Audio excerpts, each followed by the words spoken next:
Hotep, everybody. This is Michael Imhotep, founder of the African History Network and host of the African History Network show. I'm a talk show host, researcher, lecturer, writer, and historian, and national political commentator. It is Tuesday, June 18th, 2024. And I want to talk about this story. I posted on our Facebook fan page, the African History Network, and it deals with recent comments from veteran actor Morgan Freeman. Okay. And it reiterates some comments that Morgan Freeman has made before about Black History Month. Some comments I would say are uninformed comments. This is an article from independent.co.uk. Morgan Freeman says he detests Black History Month, quote unquote, it's not right. He says, my history is American history, and he's promoting a new document. I think it's a documentary or movie he has out. But he did an interview with Variety magazine. And in this interview with Variety, in the new interview with Variety, Morgan Freeman elaborated on those feelings. He said, I detest it. He said of Black History Month, he said, quote, the mere idea of it, you are going to give me the shortest month in a year. Are you going to celebrate my history? This whole idea makes my teeth itch. It's not right, end quote. He added, my history is American history. It's the one thing in this world I am interested in, beyond making money, having a good time, and getting enough sleep, end quote. Okay. He's currently promoting The Gray House, a Civil War era historical drama he produced along with Kevin Costner. All right. So, yes, he's interested in history, and he did a series on the History Channel as well, dealing with African Americans in history.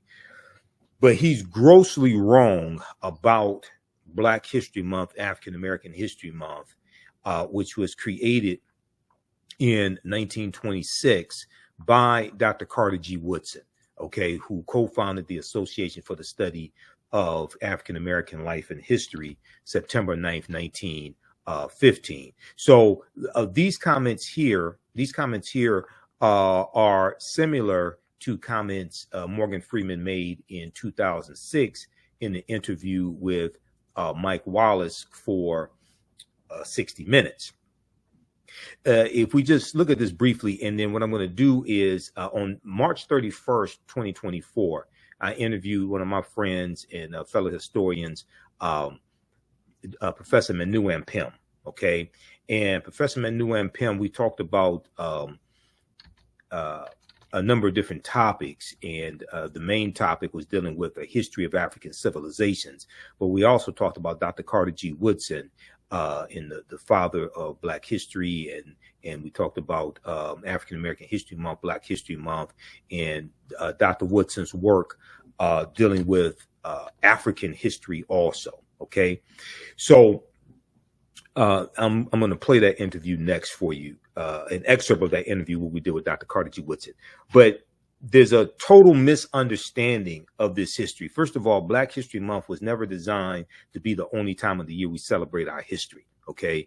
And Dr. Carter G. Woodson, when we look here at this presentation that I do for Black History Month, Woodson founded Negro History Week in 1926. He explained the reason behind the celebration in a pamphlet widely distributed months before the first celebration was to take place during the second week in February 1926. The reason why the month of February was chosen, okay, and we created Negro History Week, African American History Month. We created this. White people did not give us this, okay? The reason why the month of February was chosen is not because it's the shortest month of the year. It's not because it's the coldest month of the year. It's because the second week in February contains the birth dates of Frederick Douglass, which is February 14th. That's the assumed birth date for Frederick Douglass, because he was a former slave and he didn't know the exact date of his birth or the exact year of his birth. It was either 1817 or 1818, he thought. And also February 12th is the birth date of Abraham Lincoln. Okay, so After Frederick Douglass dies in 1895, we're going to have celebrations in the African American community celebrating Frederick Douglass' birthday. And after Lincoln is assassinated, April 1865, we're going to have celebrations celebrating Abraham Lincoln's birthday as well. Okay. Because of the Civil War is going to lead to the African slaves being freed. The Civil War was not fought to free the slaves. It was fought to bring the South back into the Union, but it's going to lead to the slaves being freed. So because you already had these celebrations taking place in the African American community during the second week of February, Dr. Carter G. Woodson inserted his new monthly cultural or weekly, his new cultural celebration during that same period of time. It had nothing to do with it being the shortest month of the year. Okay. And if you just need to have 30 days to celebrate Black History Month, so you feel like a full human being or something like this, you can still celebrate March 1st and March 2nd. Okay, it's not against the law to continue to celebrate March 1st and March 2nd if you just have to have 30 days. But Dr. Woodson exclaimed that Blacks knew practically nothing about their history. Okay, African Americans knew practically nothing about their history. He ultimately believed that African Americans could benefit immensely from knowledge of their past and accomplishments of their ancestors. He added that race prejudice was the byproduct of whites' belief that Black people had not contributed anything of worth to world civilization. All right. And Dr. Woodson wrote a number of books. Miseducation of the Negro in 1933 was his most popular book, but he also wrote African Background Outlined as well. He wrote books dealing with the history of Africa also. Dr. Woodson argued that if the historical record was set straight, that if the history of Black people were studied along with the achievements of others in schools, not only would Black youth develop a sense of pride and self-worth, but racism would also be abolished. Dr. Woodson, so contrary to popular belief, Black History Month was never designed to be the only time of the year we study our history or celebrate our history. Okay. Dr. Woodson said that the history of African Americans had to be taught year round. Negro History Week was the first major achievement in popularizing Black history and was unique in that it focused on Black youth. Okay. It wasn't only for African American youth, but it focused on Black youth. Woodson realized that the miseducation of Black people began in their homes, communities, and elementary schools. Dr. Woodson's vision of Negro History Week was optimistic, strategic, and long-term. Optimistic, strategic, and long-term. He wanted the modest week-long celebration to serve as a stepping stone toward the gradual introduction of Black history into the curricula of all levels of the U.S. educational system. Okay. And he said that teachers needed to diligently prepare for the celebration months in advance as well. And he said Negro History Week should be a demonstration of what has been done in the study of the Negro during the year, and at the same time as a demonstration of greater things to be accomplished. He said this was in his instruction to school teachers. Okay. He said that a subject which receives attention 1 week out of the 36 will not mean much to anyone. Read Dr.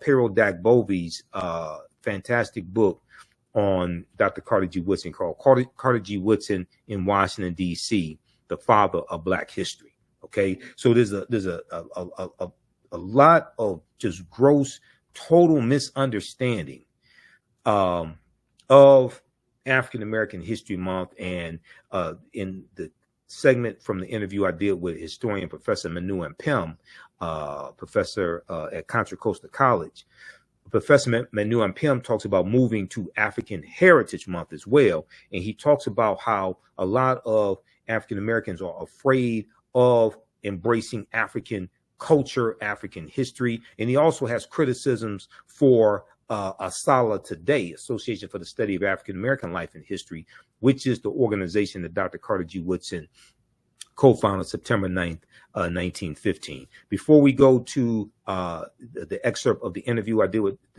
Professor Manu Ampim, I want to remind you, visit our website, AfricanHistoryNetwork.com, AfricanHistoryNetwork.com, and register for the online history classes that I teach on the weekend. And we have our Juneteenth, my latest lecture here as well, dealing with the real history Juneteenth. That's in digital download and on DVD format. But Saturdays, I teach ancient Kemet, the Moors, and the Ma'afa, understanding the transatlantic slave trade, what they didn't teach you in school. We deal with thousands of years of history and what leads up to the transatlantic slave trade taking place. So the next classes for that are June 22nd and June 29th, 4 p.m. Eastern Standard Time. Click right here to register for that. We have our class lesson plan here that you could read and actually download. We deal with thousands of years of history and what leads up to the transatlantic slave trade taking place. And Sunday, June 23rd, my new class starts up, 10-week online history course, Black resistance movements from the Haitian Revolution, U.S. Civil War, Civil Rights Movement, Black Power Movement, 1800 to 1968. That class is on sale, $80. Register for that. You can register for both classes in the course bundle. It's on sale right now, $120 for the course bundle. But this is a fantastic class, and we look at history from 1800 through 1968, 1970 to see what leads up to the Civil War taking place, what happens after the Civil War ends, the Reconstruction era, Jim Crow era, what leads the laws and policies put in place to lead us to where we are today, to understand where we need to go from here. Now, we do the sessions live. All the sessions are archived and recorded. You can go back and watch it anytime. Even after the course is over with, you can go back and watch the entire course, okay? So visit our website, AfricanHistoryNetwork.com. The content is PG-13, so you could use this content with our children. Also, I have other lectures that I've done there as well in DVD format and digital download format at our website, AfricanHistoryNetwork.com. And you can support the African History Network, $, the AHN Show, through Cash App, $, the AHN Show through Cash App, and through PayPal, paypal.me/the AHN Show. So we have the information right here on the homepage and our link to Cash App and PayPal as well. And information about the African History Network show, Sundays, 9 p.m. to 11 p.m. Eastern Standard Time. Here's the interview, an excerpt of the interview I did March 31st, 2024 with historian Professor Manu Ampim. So when you talk about Dr.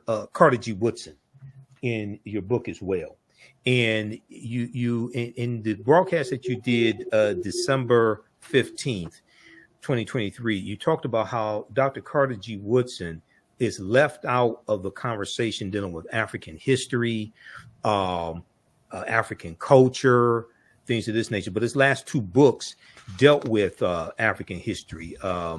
He had African history background, and then he was working on another one. But he also had a book on African folklore, African myths and folklore as well. Talk about Dr. Carter G. Woodson, who most of us know, co-founded the Association for the Study of Negro Life and History, September 9th, 1915. Created Negro History Week, second week in February 1926. Talk about his research in Africa, dealing with African history and culture. Yeah, that's one of the most important developments in the 20th century regarding African civilizations. Carter G. Woodson is very much omitted without justification from the focus and discussion on bringing African civilizations to the forefront. One of the things that Woodson did, I mean, he created his organization, the Association for the Study. At that time, it's called Negro Life and History. Now it's Association for the Study of African American Life and History. And Woodson began to do his work in the early 20th century. And when Woodson was around up until when he passed in 1950, his focus was increasingly on African civilizations. But from the time that Woodson led the charge to make the focus on history of Black people front and center, when he created the week in the second week of February 1926, Africa had always been a central component for Woodson. So and he's left out. So a couple of things that folks should know: he wrote several books on Africa. You mentioned Right. African myths and folk tales. That was one. The last two books he wrote was African Heroes and Heroines, and the last book is the African Background Outline. That was Right. the last two books.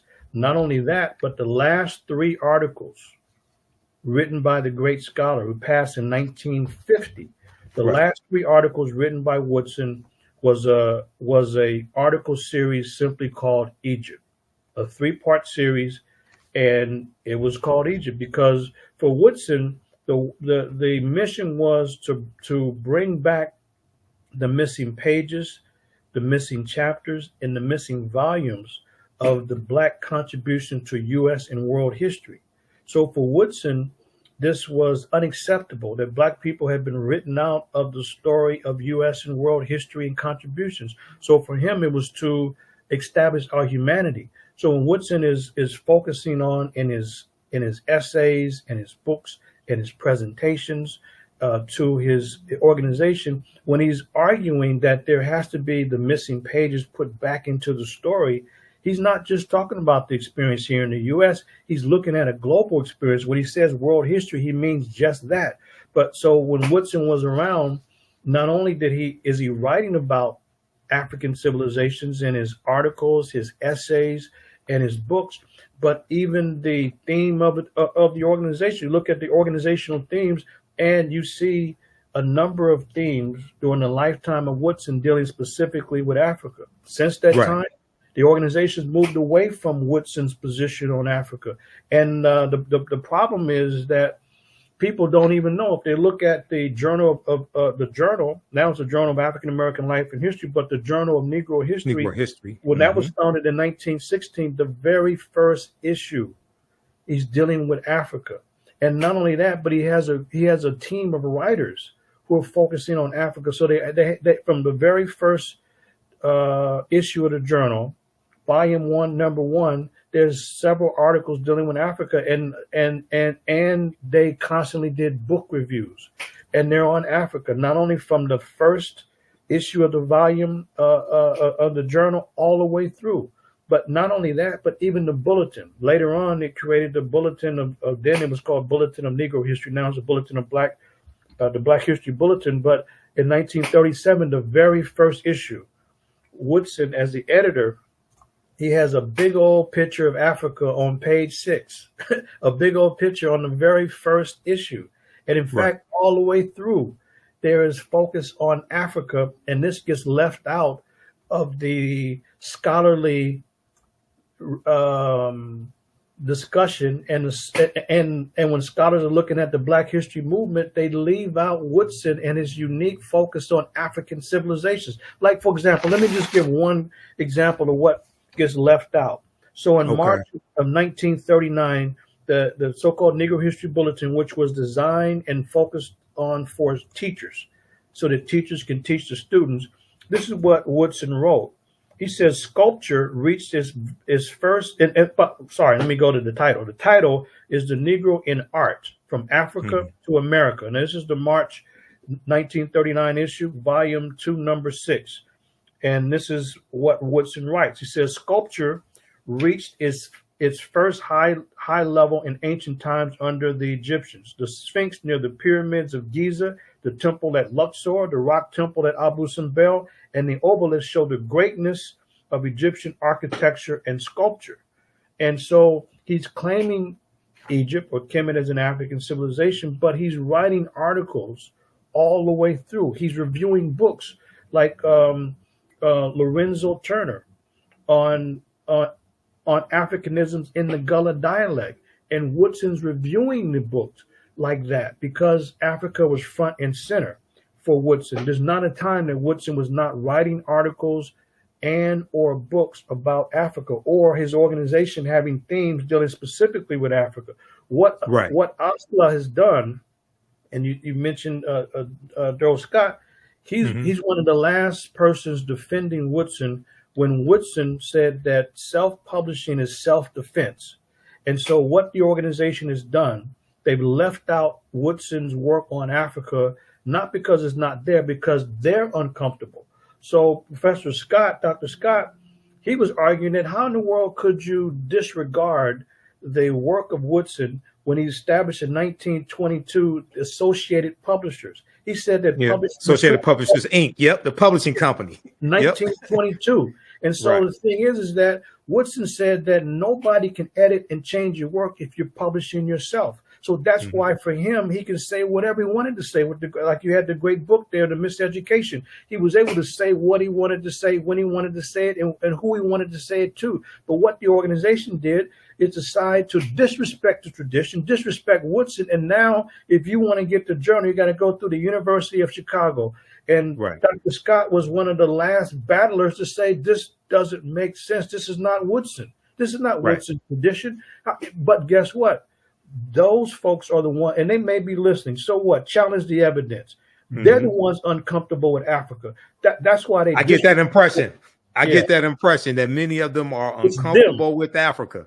They're uncomfortable with Africa, and that's why they would rather give up independence against Woodson's position and give the publication to the University of Chicago. So, folks, if you want to get the journal of what's now called a Journal of African American History, or get the back issues of the Journal of Negro History, you got to go through the big mainstream institution, University of Chicago Press, and not through the Association for the Study of African American Life and History, because those professionals who have the money and resources to remain independent, but they don't have the orientation. So they disrespect Woodson and they disrespect his tradition. There's no defense to it. So kudos to the guest you had on, because Brother Dr. Scott. Daryl Scott, he's one of the last ones fighting to try to keep a respectful focus on Woodson's vision. So not only has the organization give up the independent publishing apparatus, but they've abandoned Africa. And you look at the theme. Now everything is African American. There's nothing wrong with that. But look, Brother Michael, here's how we do it in the Woodson tradition. And I have some of the themes. Go ahead, keep talking, because we got some of the themes. Because there's been a theme. There's been an annual theme for Black History Month, Negro History Week, African American History Month since 1928. Yes. Okay, and Dr. Woodson picked these themes. He died in 1950. Go ahead and then we're going to go over a few of these themes that dealt with Africa, because most African Americans don't know there's been an annual theme for Black History Month. When I do my presentations on African American History Month, I said we don't have to keep recycling the same 15 to 20 sanitized Negroes every year. We don't understand how powerful this monthly cultural celebration is and why it was actually created. Go ahead. Yeah, as a matter of fact, to that list, we'll also put 1972 on that list: African art, music, literature, and a valuable cultural experience. But look, I'm glad you have that there, because this is new information that gets omitted. So if we look at the focus of the annual themes, Africa's front and center, because when Woodson said that the goal was to put back in the missing pages of world history, what the hell do you think they was talking about? World history is talking about Africa. So that's why you have African themes. And the last African theme was really 1992, because and it was because of the great work of Van Sertima and others who challenged and exposed Columbus. And that's about it since that time. But everything's been just okay. Now here's what we do in the tradition of Woodson. Two important things I want people to know. Number one, in the current theme by Osceola, and they set the national theme for those that follow them. This year is African Americans and labor. So we changed it. It's we have ours was the classical African contributions in art from Africa to the Americas. Because for us, there's no way to separate the Black experience in the Americas from the African background and origin. And so whenever they have a theme only focusing on African American, we add the African component to it every single time. But so they have African Americans in the arts. That's okay, but it's not in the Woodsonian tradition. The Woodsonian tradition would be the achievements in art in Africa and the Americas. That's why I read this article he wrote, "The Negro in Art from Africa to America." That's in the Woodsonian tradition, and but the people are not comfortable with Africa. And like the great Kwame Ture said, if you start your history in slavery, the best you can be is a good slave. And that's what we're dealing with now. We have people that have disrespected Woodson, and they have only focused on African American because that's what they're comfortable with. So that's one issue to be aware of. The other issue is that it should be properly called. If we're following Woodson's direction and his leadership and his insight, it should be called African Heritage Month, because that's what we're focusing on, African heritage. When people say Black History Month, to them, it means to focus on issues of struggle, of how Black people overcome slavery, escape slavery, or how they got their ass kicked by the police or something like that. Right. And what Woodson was concerned about after the celebration was founded in 1926, if we see Woodson in the 1930s, he's criticizing at that time what was being done, always talking about something negative in Black people. He said, look, we have to assert our humanity. We have to look at Black contributions, achievements, and contributions in the world, and not always associate Black people with a problem. This is why Woodson focused on it as a celebration. And he's embracing Africa. They had plays, they had all kind of skits, plays, all kind of things, important information about contributions, because Woodson understood that we had to assert our humanity and use at least some time of the year to focus on our unique achievements, accomplishments, and contributions in the world. And this is why he continues to embrace Africa. So as he's learning more, he's writing more about it. But what's happened is that people are more and more, they're uncomfortable with Africa. They leave out Woodson's focus on Africa. So when they say Black History Month, it means really, as some of us would say, it's a Negro version where you're only dealing with safe folks who are only, you can only talk about them if they're fighting against slavery or during the civil rights or human rights era, which are great struggles, but it's very limited in scope. And so African Heritage Month means that we have to embrace Africa as we look at the overall Black contributions. This is why at our college, we've always had themes that associate the celebration. That's what we have with Africa and our experience in the Americas. And we tell folks that we do not endorse all of the negativity you all want to bring in February, because this is a chance for us to assert our humanity. So it should be African Heritage Month as a reminder that Africa must be the foundation for our perspective. But those that are dealing with Black History Month, most of that is negative. Like, for example, I saw a flyer, somebody shared something with me that somebody had a Black History Month event, and all I saw was a fashion show and some drinking. So what the hell is this? This is a Black History Month event. You know what I mean? Because it ain't got nothing to do with Africa, and it's got nothing to do with contributions to humanity. So, Brother Michael, what's important is that we reteach and re-educate even the informed community, the so-called, whatever they call it, the conscious community, to shift. Because this is the only way in which we can take back the focus created by Woodson and separate it from all this craziness, and make sure that we define it as African Heritage Month and force people to have positive events that embrace our unique contributions to humanity, which I lay out in my book. I have a whole section on these contributions in math, medicine, architecture, social organization, medicine, you name it. And these contributions must be front and center. And this is what the concern was of Woodson, as he was criticizing those folks that only focused on problems and not the contributions of Black people. Excellent, excellent. And the name of Professor Manu Ampim's book again, is A History of African Civilizations. This is the second revised edition, A History of African Civilizations. You can get it at his website, advancingtheresearch.org, advancingtheresearch.org. We have it up here on the screen. We're going to put the link again here in the thread of the broadcast. Please support this brother. Order his book today. This is great reading material, great material to use with your children. I'm going to pull this back up, this slide I have, because this is a slide from my African American History Month presentations. And this is research I did years ago. If we just look at some of the themes, now there's been an annual theme since 1928. And if you go to Asala's website, asala.org, asalh.org, they have all the themes going back to 1928, annual themes. 1928, Civilization, a World Achievement. 1933, Ethiopia Meets Era in Truth. 1935, The Negro Achievements in Africa. 1936, African Background Outlined. Now, we know Dr. Woodson died in 1950, but 1960, the annual theme was Strengthening America Through Education in Negro History and African Culture.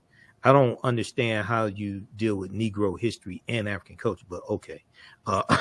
This is 1960. But in 1971, African Civilization and Culture, A Worthy Historical Background. And then we know let me see, I have a Sala's website up here right now. We know in, let's see, 1992, you talked about African Roots, Experience New Worlds, Pre-Columbus to Spatial Exploration. So that was the 500-year commemoration of Columbus setting sail on his first voyage. 1987, Afro-Americans and the Constitution from colonial times to the present, etc. Go ahead and talk about that for a minute. Then I have the article that I was looking for from the New York Times that talks about Brazil and South America. Yeah, these themes, it clearly shows Woodson's consistent and well-rounded focus on Africa. And as you mentioned, he passed in 1950. So when the themes continued in 1960, 1971, 1972, it's because these are people that was still around that he was mentoring and influenced. But as time has gone on, they've separated. I'm talking about the organization from Woodson's focus on Africa, and the community and the public has fallen into this, unfortunately, of separating Woodson from Africa and separating his scholarship from Africa, because Woodson more and more was focusing on Egypt, Ethiopia. I mean, I can read so many different articles and statements that he made about Ethiopia as the forerunner of Kemet. He says that Ethiopia, which came first, it was the forerunner. And his book, Ethiopia and Kush, Abyssinia, the grandmother. Yes. Mm-hmm. He's talking about that, and he's mentioning in his book, the Negro in Our History. This is when in 1922, this is when he starts to focus on this. And the Negro in Our History, this was the definitive textbook for decades until John Hope Franklin wrote his book. But before John Hope Franklin's book, From Slavery to Freedom, Woodson's book, the Negro in Our History, was the standard text. And so every aspect of his work, including the organization, you see it through the themes. You see Woodson's influence on Africa. But Brother Michael, we would never know that today if you read and listen to these scholars today. It ain't that the evidence is hard to find. Like you say, anybody can go to Oslo's website and see the themes and see the other publications. It's not difficult, but of course, now you got to go to the University of Chicago. You can get some of these early volumes and get the articles on. So this is why it was important for me in the second revised edition.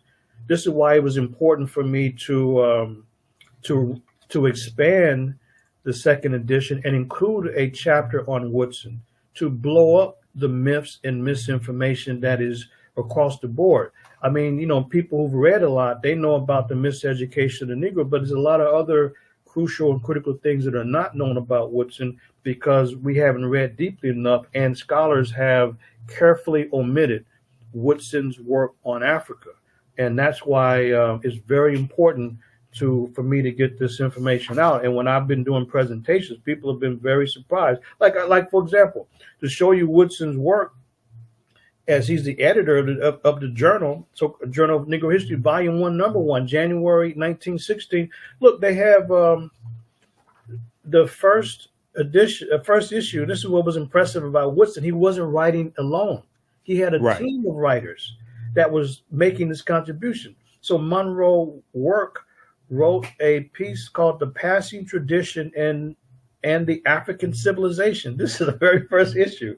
And then there's Stafford, who wrote a book, The Mind of the African Negro, Africans, as reflected in this Proverbs.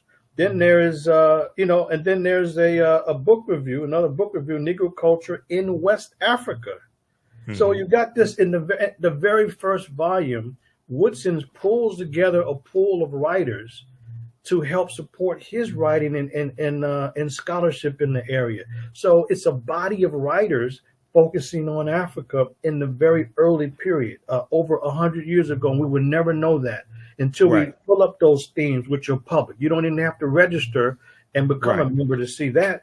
And then, and you got the journal, and there's the bulletin, plus there's Woodson's work. So this is why I added the chapter to the book, in order to blow up this nonsense about the misrepresentation. You talk about the miseducation of the Negro. This is miseducation all over again by his own organization, miseducating people about their own founder.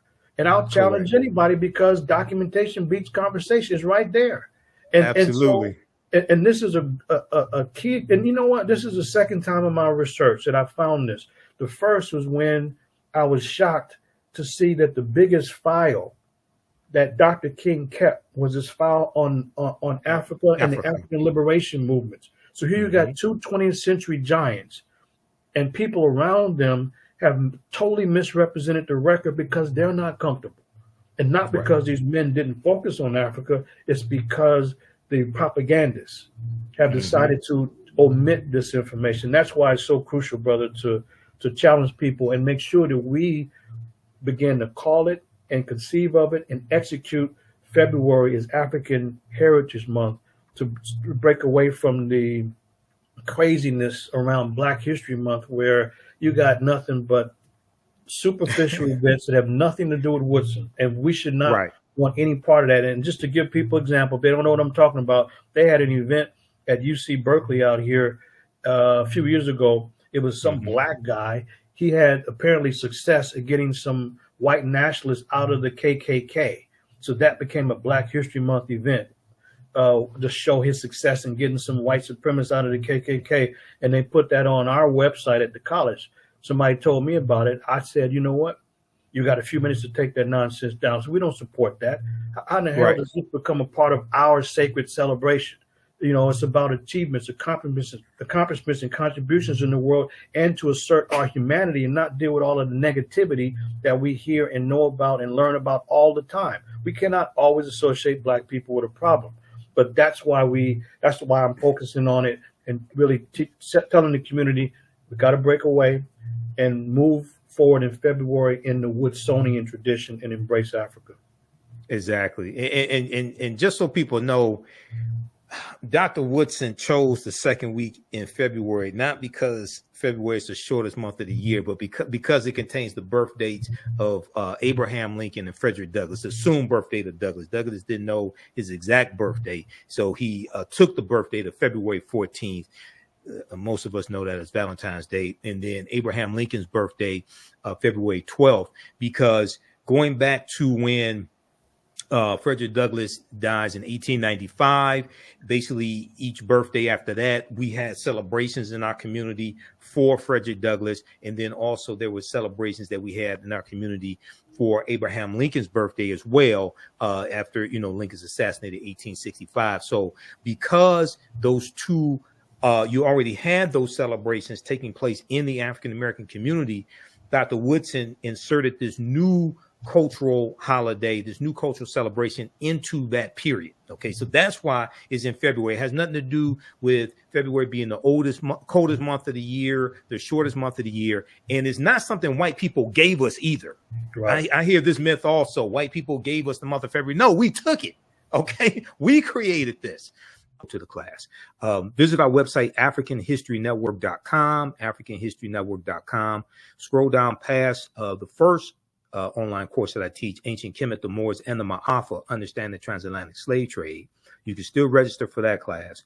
But this new one right here, Black Resistance Movements, this really ties into the political climate, what we see going on in America right now, the backlash against diversity, equity, and inclusion, the resistance against any type of reparative justice or reparations, the attack on voting rights as well, the January 6, 2021 insurrection, which was political violence.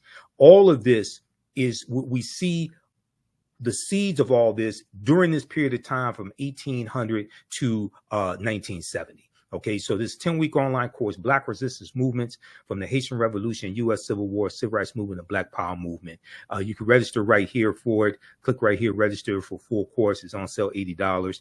You can register for both classes. We have a bundle pack for $120. It's about a $300 value. There's going to be some bonus content. You're going to get my Juneteenth lecture free when you register for this new class as well, Black Resistance Movements. Okay, so visit our website, AfricanHistoryNetwork.com.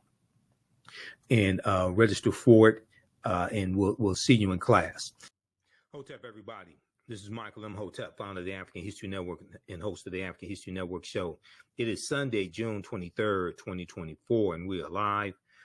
I wanted to come on and talk about my new online history course that is starting up today. I'm getting ready to jump off of here and start teaching this class. It's called Black Resistance Movements from the Haitian Revolution, U.S. Civil War, Civil Rights Movement, and Black Power Movement, 1800 to 1968. So this is an exciting 10-week online course that I'm teaching. I wanted to come on and give you all a brief overview of the class. Okay, so this class focuses in on history from 1800 to 1968 till about 1971 with the start of the war on drugs. Declared June 17th, 1971 by Richard Nixon. Okay. And this class focuses on what leads up to the Civil War taking place. What are some of the laws and policies put in place that lead us to where we are right now? We deal with the Jim Crow era, the Reconstruction era, in the aftermath of the insurrection that we saw on January 6, 2021 at the U.S. Capitol.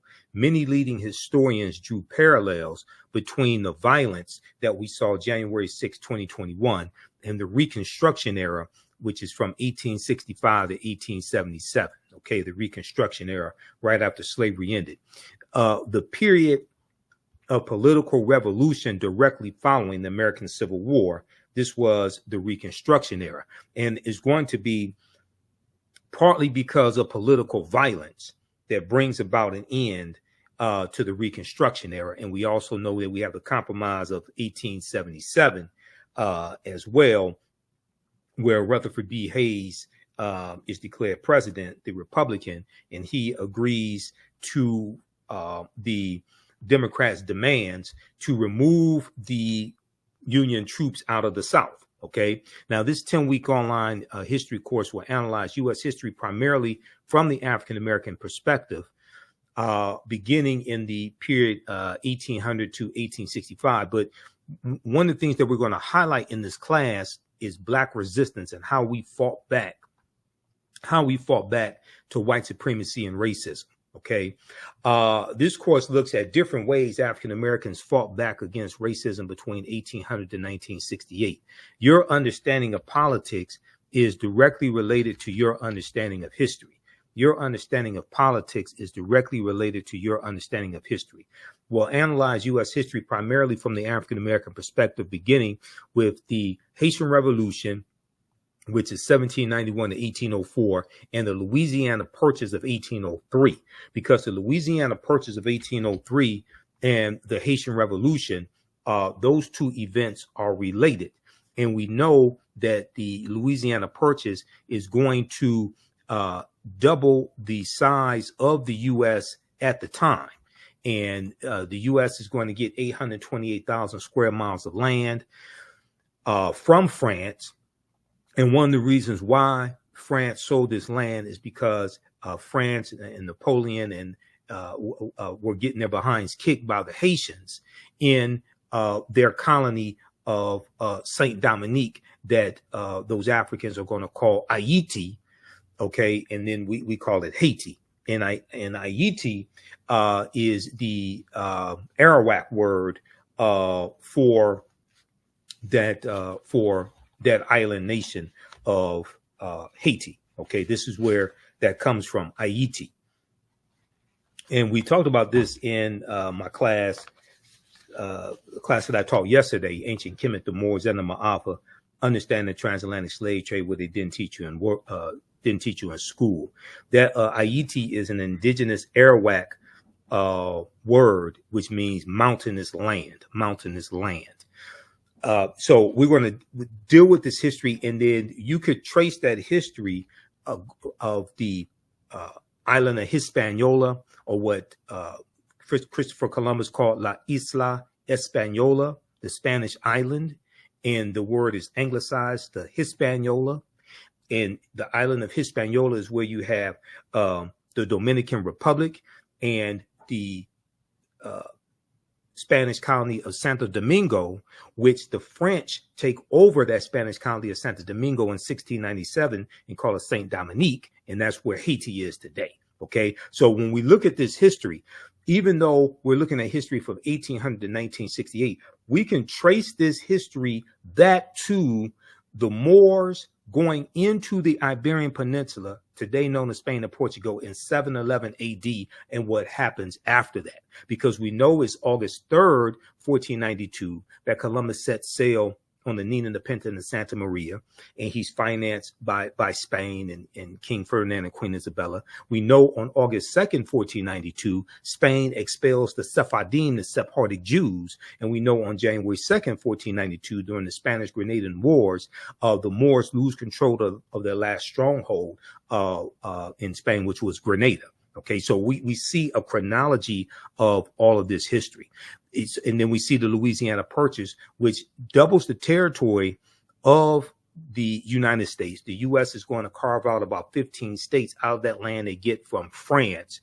And France did not legally own that land. This is stolen land they got from Native Americans as well as African people who were already here as well. And we know from reading Dr. David Imhotep's book, The First Americans Were Africans, Documented Evidence, we know African people were here in this land we call the United States of America, going back at least 51,700 years ago. Okay, so, this is already a given.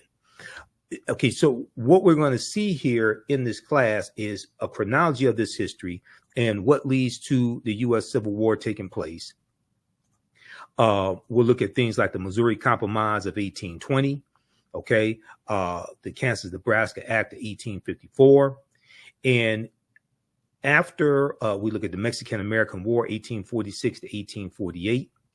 And after the Civil War ends with the, General Robert E. Lee surrenders to General Ulysses S. Grant at Appomattox Courthouse in Virginia, April 9th, 1865. And then you have June 19th, 1865, Juneteenth. But as we will look at in this class, we know that the Emancipation Proclamation did not free the slaves. Okay, the Emancipation Proclamation did not free the slaves. We know that the border states of Maryland, Missouri, Kentucky, and Delaware, they were all exempt from General Order Number 3. Okay, delivered by Major General Gordon Granger. And, we just commemorated Juneteenth, and we should celebrate Juneteenth. But as you saw in the videos from my presentations for Juneteenth 2024, I said that we have to protect the history of Juneteenth and correct the history of Juneteenth. And June 19th, 1865, when those enslaved Africans in Galveston, Texas, got the word that they were freed, that was not the last day of slavery, because Kentucky and Delaware did not abolish slavery until December 18th, 1865. And that is when the 13th Amendment was adopted. We know that when Georgia ratifies the 13th Amendment, December 6, 1865, Georgia becomes the 27th state to ratify the 13th Amendment, and it becomes law, and it's adopted December 18th. So Kentucky and Delaware did not abolish slavery until 6 months after Juneteenth. So how could Juneteenth be the last day of slavery? Okay, so what a lot of these reports that you hear in the media are basically false about Juneteenth. Okay, so we go through and we look at some of these original documents. We look at the U.S. Constitution, Emancipation Proclamation, things of this nature. And the Reconstruction era is a very, very important period of history that's not talked about a lot in schools. Okay, and Americans, number one, are very ignorant of history, but Americans know very little about the Reconstruction era as well. You can register for this class because I'm going to jump off here and jump into to the class right now at our online school and start teaching the intro to the class. Visit our website, AfricanHistoryNetwork.com, AfricanHistoryNetwork.com. Scroll down past the first online course that I teach, Ancient Kemet, the Moors, and the Ma'afa, Understand the Transatlantic Slave Trade. You can still register for that class. But this new one right here, Black Resistance Movements, this really ties into the political climate, what we see going on in America right now, the backlash against diversity, equity, and inclusion, the resistance against any type of reparative justice or reparations, the attack on voting rights as well, the January 6, 2021 insurrection, which was political violence. All of this is what we see. The seeds of all this during this period of time from 1800 to 1970. Okay, so this 10-week online course, Black Resistance Movements from the Haitian Revolution, U.S. Civil War, Civil Rights Movement, and Black Power Movement. You can register right here for it. Click right here, register for full course. It's on sale, $80. You can register for both classes. We have a bundle pack for $120. It's about a $300 value. There's going to be some bonus content. You're going to get my Juneteenth lecture free when you register for this new class as well, Black Resistance Movements. Okay, so visit our website, AfricanHistoryNetwork.com. and register for it, and we'll see you in class. I want to go back to this PowerPoint presentation. These are some of the actual slides from the class. There are 80 to 100 articles that we look at in this course, and there are numerous slides that I put together for this class as well. There's 2 binders full of articles that I teach, because it's really close to about 100 articles that we look at here. So we go through, we look at the 13th Amendment. Now, contrary to popular belief, people think the 13th Amendment has an exception clause because it says, except as punishment for a crime whereof the party shall have been duly convicted, shall exist within the United States or any place subject to their jurisdiction. So people are under this misconception, oh, well, this is why you have mass incarceration, because of the 13th Amendment. No, that's false, okay? What is the 13th Amendment? What law is the 13th Amendment based upon? The 13th Amendment is based upon what's known as the Northwest Ordinance of 1787. The Northwest Ordinance of 1787 dealt with the Northwest Territory. It dealt with Michigan, Ohio, Indiana, Illinois, Wisconsin, and Minnesota. The Northwest Territory is one of the main reasons why the Northwest Ordinance, I should say, the Northwest Ordinance of 1787 is one of the main reasons why places like Michigan, where I live, had very low levels of slavery, because the Northwest Ordinance basically abolishes slavery in the Northwest Territory. And when I did my presentation for the Detroit Reparations Task Force on March 2nd, 2024, some of you all have seen the video of that lecture because I've been rebroadcasting it on my social media platforms. I talk about the Northwest Ordinance there, officially titled An Ordinance for the Government of the Territory of the United States, Northwest of the River Ohio. The Northwest Ordinance was adopted on July 13, 1787 by the Confederation Congress. Okay, this is the same Congress. This is who drafts the U.S. Constitution. Okay, in 1787 at the Philadelphia Convention, the Confederation Congress, the one house legislature operating under the Articles of the Confederation. So the Northwest Ordinance chartered a government for the Northwest Territory, provided a method for admitting new states to the Union from the territory, and listed a Bill of Rights guaranteed in the territory. And one of the things that it did was basically forbade slavery. A Bill of Rights protecting religious freedom, the right to a writ of habeas corpus, that means having your day in court before, being convicted, the benefit of a trial by jury, and other individual rights. In addition, the accordance encouraged education and forbade slavery. So this is why, like in 1832, Michigan had in 1830, the U.S. Census showed Michigan only had 32 slaves. In 1773, we know Detroit had 73 slaves. Okay, but after that, in 1787, you're going to see a drastic decline in the number of slaves that the Michigan Territory has, and then Michigan becomes a state in the Union in 1837, and it gets admitted to the Union as a free state. So this is why I said that the people that, even though slavery did exist in Michigan, there was very low levels of it. And also many of the numbers that you see talking about the number of slaves in Michigan, that also included Native American slaves. And at one point, Native American slaves outnumbered African slaves 3-1. So this is why when we talk about reparative justice, we have to specifically understand the history of the city or state that we're talking about. We can't just run around talking about slavery, slavery, slavery. You owe us $17 trillion. That's not going to work. Yeah, I mean, go watch my presentation. I got deep into this. Okay, so so we go through and take you throughout history. We look at the Reconstruction era, right? The Reconstruction era is not talked about a lot in schools. And there was a excellent article from time.com, Time magazine, that I use in the class. And it deals with how schools are not teaching about the Reconstruction era. And the Reconstruction era is extremely important to understand because it helps us better to contextualize what is taking place right now. What is taking place right now? The attack on critical race theory, okay? The banning of books that are taking place, especially books dealing with the history of slavery and the civil rights movement, things of this nature. And then you have the initiative to reshape the federal bench, the federal courts, and the U.S. Supreme Court into an ultra-conservative court as well. So we see all this continuation, all these political fights, things like this coming from the Reconstruction era and going into the Jim Crow era.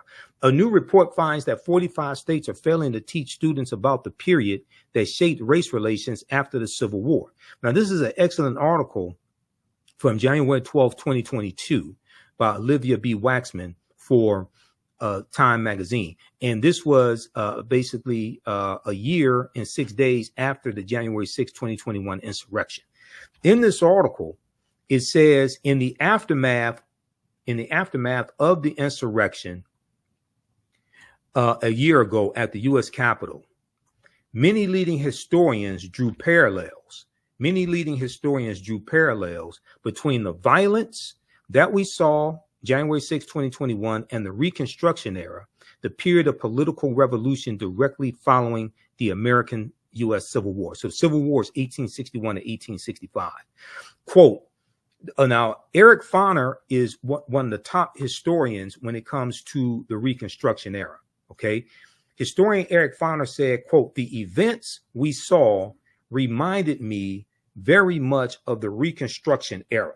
Okay. The events we saw reminded me very much of the Reconstruction era and the overthrow of Reconstruction, which was often accompanied or accomplished, I should say, by violent assaults on elected officials. So whether we have like the Clinton, Mississippi riot of 1875, where President Ulysses S. Grant refused to intervene. He implemented his non-intervention policy, but he intervened in 1871 using the Ku Klux Klan Act of 1871, and he cracked down on Ku Klux Klan activity in South Carolina. He declared martial law in 9 counties in South Carolina, and this is after Congress passed the third of the enforcement acts, and this one is section 241 of U.S. Code, is known as the Ku Klux Klan Act of 1871.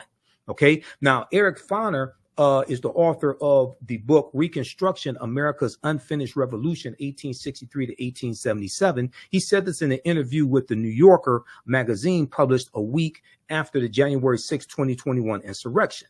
Now, scholars say studying the aftermath of the U.S. Civil War can help put into context many of the most seminal events in the U.S. in recent years, from the brutal murder of George Floyd, May 25th, 2020, okay, in Minneapolis, Minnesota, by Derek Chauvin, to the voter suppression laws enacted after African-American voters played a big role in helping Joe Biden and Kamala Harris be elected president and vice president in 2020. But despite the timeliness of the era in today's climate, many students in American schools will not get a full education on Reconstruction until they get to college. But majority of them are not going to go to college. The Reconstruction era, understanding this is why when I talk about Juneteenth, I say we can't deal with just one day in history. Juneteenth leads you to the Reconstruction era, 1865 to 1877. It leads you to the Civil Rights Act of 1866, which allows African Americans to enter into legal contracts and negotiate wages. And it's the Civil Rights Act of 1866 that's being used against us now in these anti-diversity, equity, and inclusion lawsuits that white conservative Ed Bloom is filing. He filed it against the Fearless Fund, the African American women who give out grants to businesses of women of color. And Ed Bloom is saying that they're discriminating against white business owners. It played a part also when we deal with the affirmative action being overturned in college admissions. That was Ed Bloom, conservative activist Ed Bloom, who filed that lawsuit once again. So one of these Reconstruction laws and the 1866 Civil Rights Act, that was the foundation of the 14th Amendment of 1868. Now you have these white supremacists using these laws against us that were created for us. And this is why we have to understand this history and understand, and your understanding of politics is directly related to your understanding of history. Okay. And this is why I say we have to practice political self-defense. Understanding how these laws and policies impact African Americans, impact our economic condition, how to weaponize our vote, how to fight back against these people, take them out of power, vote them out of office, and understanding how to protect gains that have already been made. If you don't understand history, you don't understand the gains that have been made. The attack on voting rights, Senate Bill 201, okay, coming out of Georgia. That's very similar to the attack on voting rights, African-American voting rights that we saw at the Mississippi State Constitution, the Mississippi State Convention in 1890, okay, shortly after Reconstruction ends. And they're rewriting the Mississippi State Constitution to oppose poll taxes and literacy tests, to suppress, it was specifically designed to suppress the African-American vote. There's an excellent article from the Washington Post called The Mississippi Plan to Keep Blacks from Voting in 1890. Quote, "We came here to exclude the Negro," end quote. Now, that quote, "We came here to exclude the Negro," is a direct quote from Solomon Saladin Calhoun, who was the white county judge who presided over the Mississippi State Convention. And he said, "Let's tell the truth. If it bursts the bottom of the universe, we came here to exclude the Negro. Nothing short of this will answer." Because African Americans were the majority of the population in Mississippi, and we were the majority of the voters. Okay. So they're trying to take back power. They imposed, the delegates eventually adopted a literacy test and a poll tax geared to suppress the black vote in a state with a black majority. The Mississippi Plan became the model throughout the South, part of a raft of racially oppressive Jim Crow laws that ended Reconstruction. What you're going to see is other states adopt similar laws. South Carolina, 1895, Louisiana, 1898, Alabama, 1901. You're going to see Georgia, Oklahoma. It's the same thing that happened after Senate Bill 201 passed. Okay. Out of Georgia, other states, especially many of these former Confederate states, they started passing similar bills. Okay. And what are they doing? They're cracking down on mail-in ballots, okay? And they're trying to find ways to suppress the votes of African Americans, Latinos, Asian Americans, white college students as well. It's not just targeting African Americans. We are the main target, though, because we have historically been targeted because there has always been a fear of African American political power in this country. Read the article from motherjones.com. Now, you know I'm a national political commentator. You see me on Roland Martin Unfiltered every Friday. You see me on the African History Network show. I just did Attorney Areva Martin show this week as well, this past week. You know, she's a CNN legal analyst, Areva Martin. So I was on her radio show on 1580 AM KBLA out of Southern California, which is Tavis Smiley's radio station. I did the Carl Nelson show on WOLB Baltimore, Radio 1. I did his show on Monday, June 17th. We dealt with Juneteenth history and politics and the 2024 presidential election, etc. Look at this article right here, May 13th, 2021. Leaked video, Dark Money Group brags about writing GOP voter suppression bill across the country. Quote, we did it quickly and we did it quietly, end quote, said the executive director of Heritage Action. Now, this is an excellent article that I use in my classes. This is written by Ari Berman and Nick Sergey. Ari Berman used to write for thenation.com. And during the 2016 presidential election, Ari Berman wrote a series of articles dealing with the voter suppression that was taking place during the 2016 presidential campaign. And he has one article that deals with how there are 868 fewer polling places to vote at in the 2016 campaign. That's a direct result of Shelby County versus Holder, U.S. Supreme Court case of 2013, which gutted Section 5 of the 1965 Voting Rights Act. Well, the reason why you needed the 1965 Voting Rights Act is because of what happened in Mississippi in 1890 at the Mississippi State Convention. And what happened in Florida in 1889 when Florida was the first state to have poll taxes, and what happened in South Carolina and Georgia and Alabama when they rewrote their state constitutions. This is why you needed the 1965 Voting Rights Act. And you've had white supremacists who've been trying to weaken the 1965 Voting Rights Act or revoke it altogether, basically since it was implemented. So quickly here, when we look at this piece from Mother Jones, okay, how many of you all know this? Senate Bill 201 was crafted by Heritage Action for America. Here's what happened. In a private meeting last month with big money donors, the head of a top conservative group boasted, I want everybody to see this. We're going to zoom in on this. The head of a top conservative group boasted that her outfit had crafted the new voter suppression law in Georgia and was doing the same with similar bills for Republican state legislators across the country.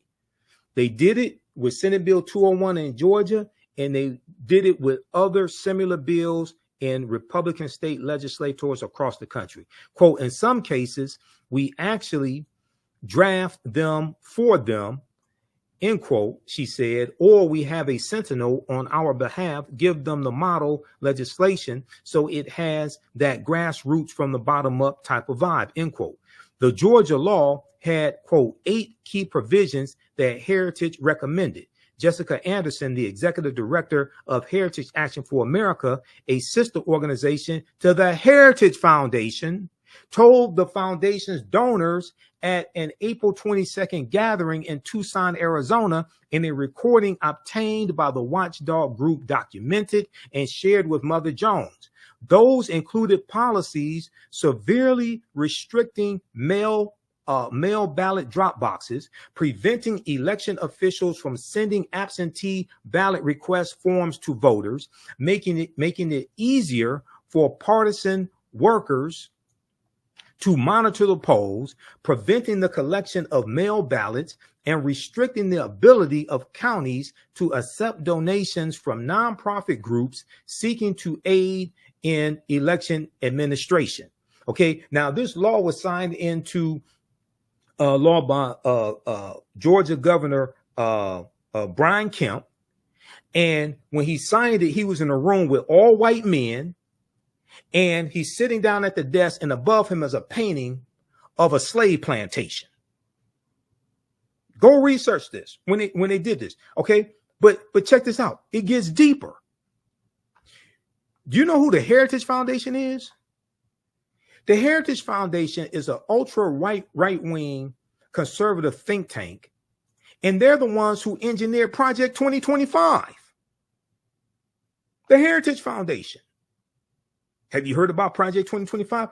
All of this stuff, all the history and politics is connected. This is what we deal with in this class. This is why I had to create this class, because the first course that I teach, Ancient Kemet, the Moors, and the Ma'afa, Understanding the Transatlantic Slave Trade. So we deal with history going back thousands of years and deal with what leads up to the transatlantic slave trade. And we deal with the transatlantic slave trade like globally, and then deal with it here in the U.S. And, you know, we leave off like in the early 1800s. But I realized that crucial period of time from 1800 to 1970 or so, we really have to focus in to understand what happened during that period of time, because that puts us on a direct trajectory to where we are today, especially the collapse of Reconstruction and then going into the Jim Crow era. We look at the Lily White movement in 1928, which was the effort of Republicans to push African Americans out of the Republican Party, going back to 1928, when Republicans appealed to Southern segregationist Democrats in 5 former Confederate states to get them to vote for Herbert Hoover, who was the 1928 Republican candidate for president, and Herbert Hoover won. We know Herbert Hoover mishandled the Great Depression and loses to Franklin Roosevelt in the 1932 presidential election. Okay, so we get to see a chronology of all this history.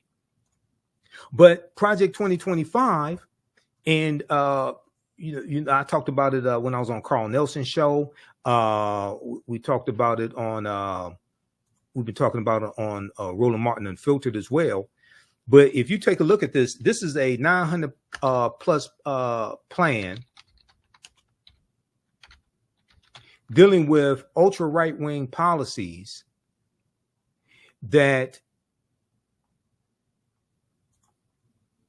conservatives want to get put in place. And you have about 100, you have about 100 of these right-wing organizations that are signed on to Project 2025. I'm pulling up here an article. Okay, now there's numerous articles on this. Here's one from USA Today. If you haven't heard about Project 2025, you got to go research this. What is Project 2025? The Presidential Transition Project Explained. Now, this is from June 10th, 2024 from USA Today. This deals with giving more power to the president. This deals with getting rid of the Department of Education. This deals with the nationwide ban on abortion. This deals with weaponizing the Department of Justice as well. I mean, this stuff is deep. This deals with politicizing federal employees and getting rid of thousands of federal employees and implementing a loyalty pledge as well to be a federal employee. What is Project 2025? The Presidential Transition Project Explained. This is from the USA Today.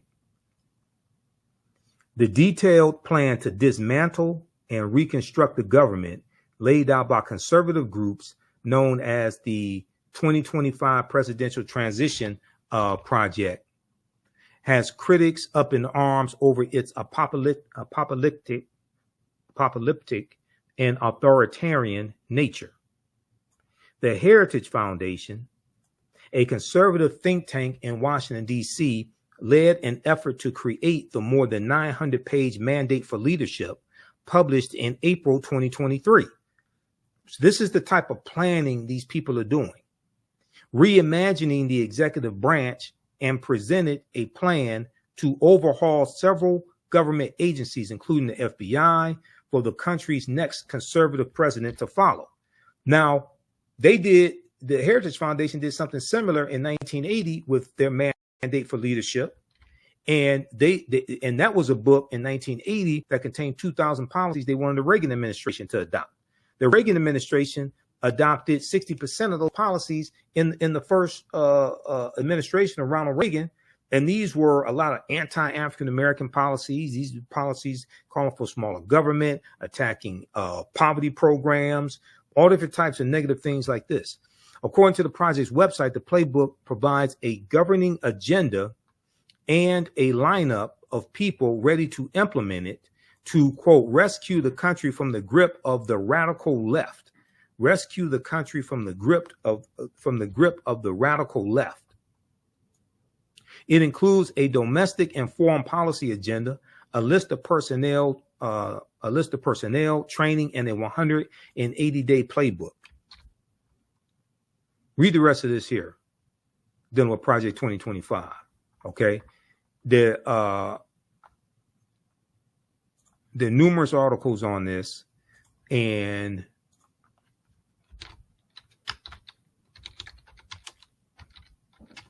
let me pull up something here. This is one from, let's see.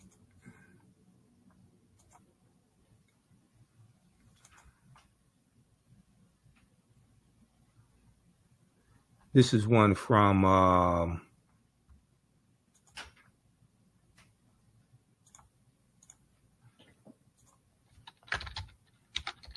on, I'm not gonna pull up that one. That's a video.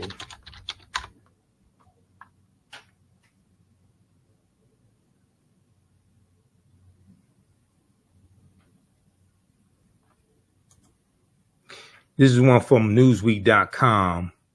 Now, this is the ex-Republican National Committee chair. This is Michael Steele, who's African-American.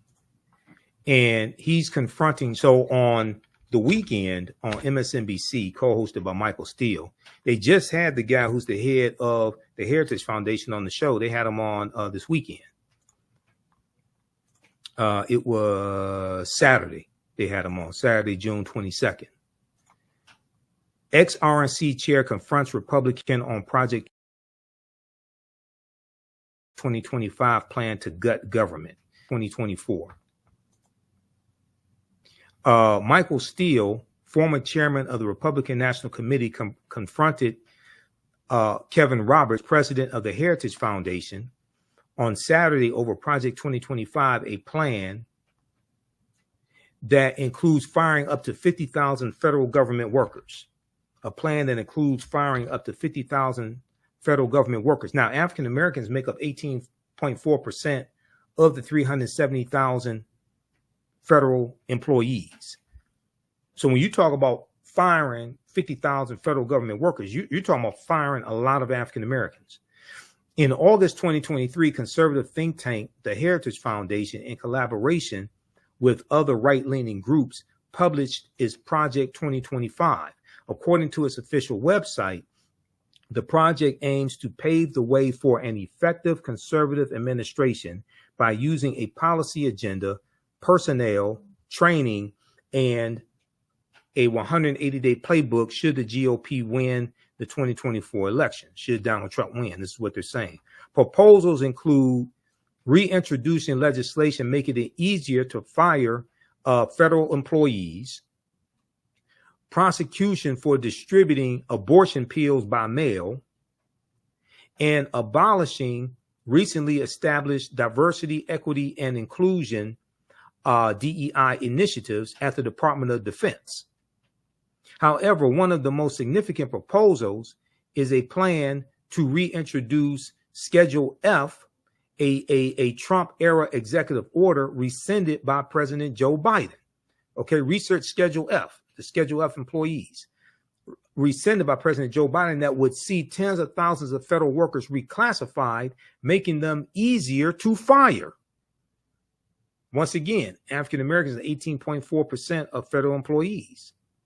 While the Trump campaign has previously said that outside groups do not speak for the former president, Project 2025's 1,000-page proposal was drafted with input from a long list of former Trump administration officials, top ranks of a potential new administration, according to the Associated Press.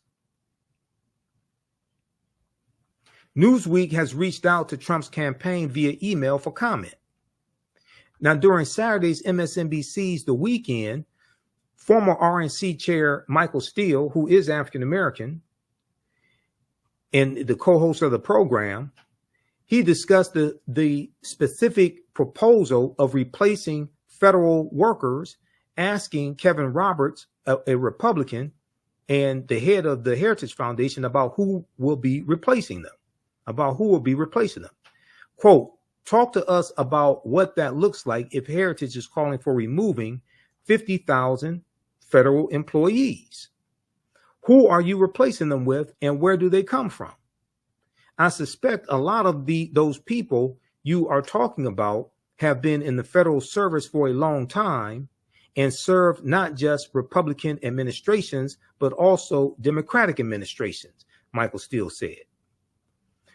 Kevin Roberts mentioned political contributions as he claimed federal workers contribute to the Democratic Party. See, what they want to do is they want to go through and weed out federal employees, and they only want federal employees who will be loyal to Donald Trump.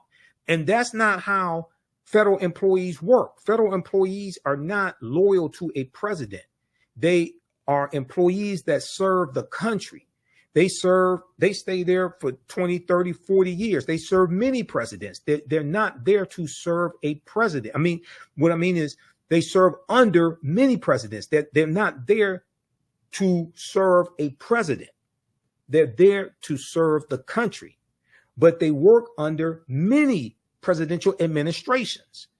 They're not there to be loyal to one person. That's not how this works.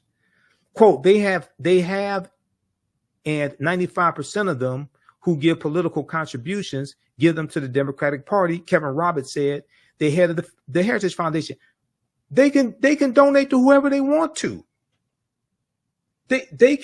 You can be a federal employee and make political donations. You have a right to do that.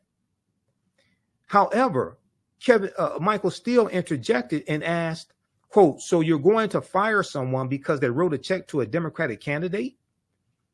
Kevin Roberts continued by doubling down on the efforts to replace civil servants, calling them unelected bureaucrats. Quote, now we're going to fire someone. He said, no, quote, no, we're going to fire someone, and the number needs to be more than 50,000 people, considering there are more than 2 million federal employees because of over the last century, the radical left has seen the administration state as the fourth branch of government. They're unelected bureaucrats, but ultimately we have to devolve power from the imperial city of Washington back to the people. You listen to this guy. This guy sounds crazy as hell. Go to MSNBC.com. Go to The Weekend. Watch the interview that they did. That the TV, not the pop artist, The Weekend, not him. The political show on MSNBC, The Weekend. Okay, with Michael Steele and Simone and Menendez. Okay, go watch that. They interviewed Kevin Roberts Saturday, June 22nd, 2024. This dude sounds like a Trump bobblehead, full of conspiracy theories. And he's the head of the Heritage Foundation. This is the organization that created Project 2025. Not only that,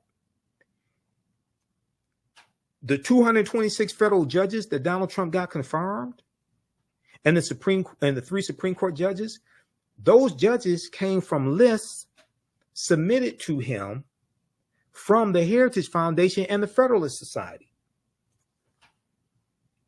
Go research that.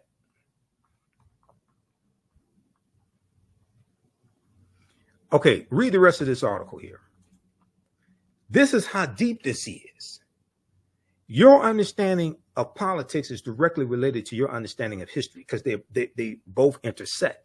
And when we study history from 1800 through 1970, and we're going to end in 1971 with Richard Nixon declaring his war on drugs after he ran for president in 1968 and won in 1968, and he won on the platform of law and order, which basically means lock up black people, protect white people. And he ran on a backlash to the civil rights movement, the Black Power movement, the rebellions taking place across the country, attacking the anti-poverty programs that the Great Society programs from President Johnson. He attacked a lot of those programs as well. Okay. So so how do you all like this type of information? Give us a thumbs up, give us a heart, give us a like. This is a very, very timely class. And this helps you to better understand what's taking place in the country right now, dealing with politics, news events, people reclaiming the Confederacy. We just did a story on Roland Martin Unfiltered where 2 schools in Virginia just voted to rename the schools after Confederate heroes, because they changed the names of the schools in 2020 when you had a racial reckoning taking place in this country because of the killing of George Floyd. Now you see a recalibration. Now you see people trying to go back to the way it was because they want to hold on to white supremacy. You have a lot of people that want to hold on to the Confederacy. We're going to deal with the Confederacy in the class, but nations don't name schools and don't have monuments honoring traitors to that nation. The Confederacy, these were traitors who committed treason based upon Article 3, Section 3 of the U.S. Constitution. The U.S. Constitution defines treason. And they committed treason based upon Article 3, Section 3 of the U.S. Constitution. Now, a minute ago, I talked about the Ku Klux Klan Act of 1871. Okay, it was actually passed in 1871, right? How many people know that Traitor-in-Chief Donald Trump is being criminally prosecuted right now by special counsel Jack Smith using Section 241 of the U.S. Criminal Code? And Section 241 is the Ku Klux Klan Act of 1871. It's actually 1871, not 1870. How many people know this? Read this article here, okay? And once again, this is an example of how we see history and politics coming together, and how historical events shape policy and laws, and then laws shape historical events. This all happened during the Reconstruction era, 1865 to 1877. Read this article from the Washington Post. Trump is charged under civil rights law used to prosecute KKK violence. Trump is charged under civil rights law used to prosecute KKK violence. The provision was originally adopted in 1870 and was intended to protect the newly codified rights of Black citizens after the Civil War. Well, it was the U.S. Department of Justice that was actually prosecuting these Klansmen. And the U.S. Department of Justice was created in 1870 largely to enforce the new rights of African Americans. That's during Reconstruction. Now, how many people learned all this in school? Okay, how many of your children are learning this in school? So then, when you see, this is why if you see me on Roland Martin Unfiltered and on the African History Network show, I tell you the work that Kristen Clark is doing in the Civil Rights Division of the Department of Justice, the work that Merrick Garland is doing, because the prosecution, the investigation, number one, and the prosecution of the January 6, 2021 domestic terrorists, that is the largest investigation the U.S. Department of Justice has ever done since they were created in 1870. And one of the main reasons why those domestic terrorists attacked the U.S. Capitol is because 16.9 million African Americans voted for Joe Biden and Kamala Harris. And then the day before that attack, January 5th, 2021, You had the special election in Georgia, once again, Georgia, and Senator Raphael Warnock won his election. Okay, the African-American senator, he won his election. And John Ossoff, the Jewish candidate, Democrat, he won his election, which gave Democrats a slim majority in the Senate. So there was a lot of racial animus that was driving this hatred that we saw explode in Reconstruction-like era violence and them assaulting over 140 police officers. Yet Donald Trump says he loves police officers and he backs the blue. But he sat there for 187 minutes in the White House watching it on television and did absolutely nothing. He backed the blue until the coup. That's what happened. He backed the blue until the coup. All right, so visit our website. How do you all like this type of information? Who still needs to register for this online history course? I'm about to get out of here and jump into the class and start teaching this class. Visit our website, AfricanHistoryNetwork.com, AfricanHistoryNetwork.com. Scroll down. We have my new Juneteenth lecture there. It's a 3-hour lecture. If you register for this class, you're going to get the Juneteenth lecture in digital download format. Okay. But you can order it in DVD or digital download format. You can register for the first class I teach, Ancient Kemet, the Moors, and the Ma'afa, Understanding the Transatlantic Slave Trade, what they didn't teach you in school. Now, we do the sessions live. All the sessions are archived and recorded. You can go back and watch these anytime. So even after the course is over with, you can still go back and watch the class. Okay. A year from now, 2 years from now, you'll still have full access and you can watch the class. This content is PG-13, so you can use this with your children. Okay, so it's not overly graphic. I don't do a lot of cursing or anything like that. And it's very visual. So there's articles that we reference, books that we reference. I show you usually the book references on the screen, so you don't have to buy any of the books if you don't want to. But register here. We're going to do a class introduction right now. I teach this at my online school, so you can register for this course. Click right here, register for full course at AfricanHistoryNetwork.com. We just posted a link here in the thread of the broadcast. You can also support the African History Network, $ the AHN show through Cash App and through PayPal, paypal.me/the AHN show. That helps us keep doing the research, stay on the air, keep broadcasting, pay some of the bills. This is our official Cash App account, $ the AHN show, SHOW. When you go to it, it'll say Michael. There's some like 5 or 6 fake African History Network Cash App accounts out there that I have identified, like these right here.